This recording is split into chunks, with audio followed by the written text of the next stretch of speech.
A primavera pode trazer alergias. No oferecimento da Merley, saúde em dia. Bom dia, doutora Adriana. Bom dia. Tudo bem? André. Tudo bem. Bom dia aos nossos telespectadores.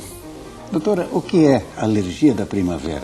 A alergia da primavera, também antigamente conhecida como polinose, o termo médico rinoconjuntivite alérgica, é uma inflamação que acontece no tecido de revestimento do nariz, dos olhos, da garganta, e ela se caracteriza por sintomas bem acentuados que acontecem na primavera. Isso acontece em pacientes que têm alergia aos pólens.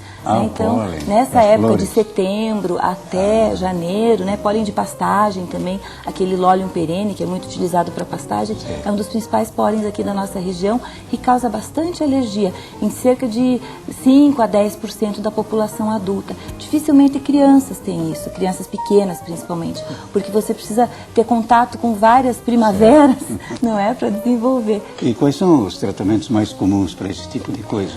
O mais comum, o mais acessível, o que é mais utilizado é usar antialérgicos ou antistamínicos pela via oral para trazer um alívio nos sintomas, dependendo da gravidade. Tem pacientes que ficam, às vezes, a primavera inteira utilizando antialérgicos, mas antihistamínicos, não corticoides via oral. Os corticoides podem ser usados pela via nasal. Eles são bastante eficientes e bastante seguros quando utilizados por essa via, mas sempre com supervisão médica, Ok.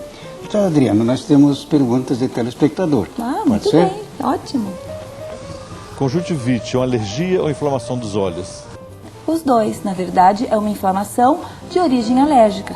Justamente por a pessoa ter alergia àquilo que ela está tendo contato naquele momento, no caso da primavera, os pólens, existe uma reação inflamatória que vai se manifestar como os olhos vermelhos, lacrimejando, coçando, e uma característica da polinose é que faz um edema palpebral, os olhos ficam bastante inchados na maioria dos pacientes.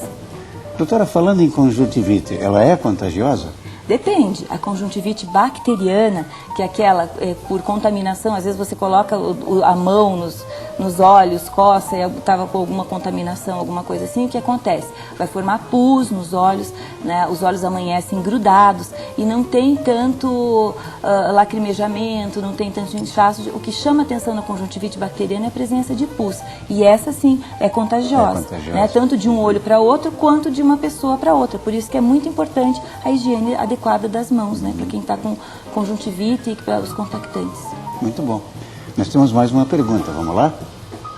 Por que mudança de temperatura causa espirro?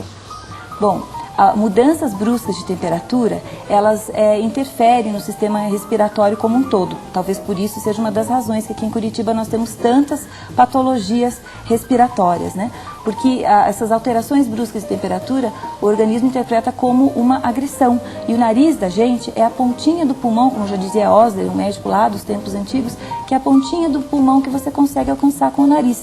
Ele tem a função de filtrar, aquecer, umidificar o ar. Sabe que interessante? Que independente da temperatura externa, o ar chega aos pulmões a 37 graus centígrados. Então, e essas alterações bruscas vão ter um impacto muito grande, porque o nariz vai tentar contrabalançar isso.